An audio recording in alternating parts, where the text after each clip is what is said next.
Hi, EPSCoR researchers, Adrian here from Axiom. I'm going to talk a little bit about the taxonomic information and spatial-temporal extent information of the metadata editor. So in my metadata record for my data folder, I've selected the taxonomic information header on the left, and I have now this taxon selection tool available to me. From this drop-down menu in the middle, I select the taxonomic system I want to use, and we have ITIS currently available. And then the search box below allows me to type in any search term I like. You can type in the Latin or the common name and make a selection out of the controlled vocabulary from ITIS. And you'll see that below it's listing out those taxa with the dotted line in between to show me which species I've selected. And if, for instance, I accidentally added a species, this X to the left of the listing allows me to remove it. It gives me this pop-up making sure I really want to remove it. Yes, I do. And that's how I would enter taxon information. The header directly below is spatial and temporal extent. The first stop here is the spatial bounds. So this is where we would need the latitude and longitude information of the geographic extent of your data set.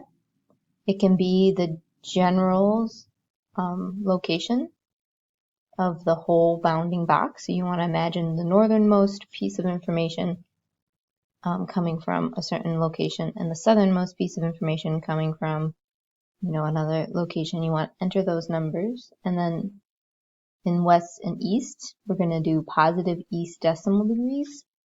So we're going to enter the eastern bounding location and then the western bounding location.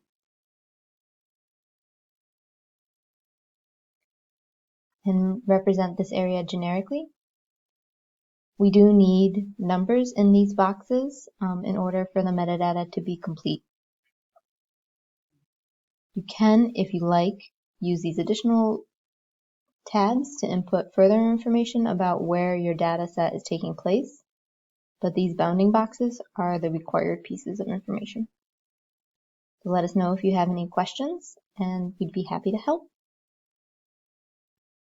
Additionally, we have the time period here under temporal extent, and what we want to do for your data set is select the kind of time frame. Was it a single instance of data collection, or was it a range of time, for instance, over the course of a summer perhaps? And you want to input your year, date, month, and a time in UTC.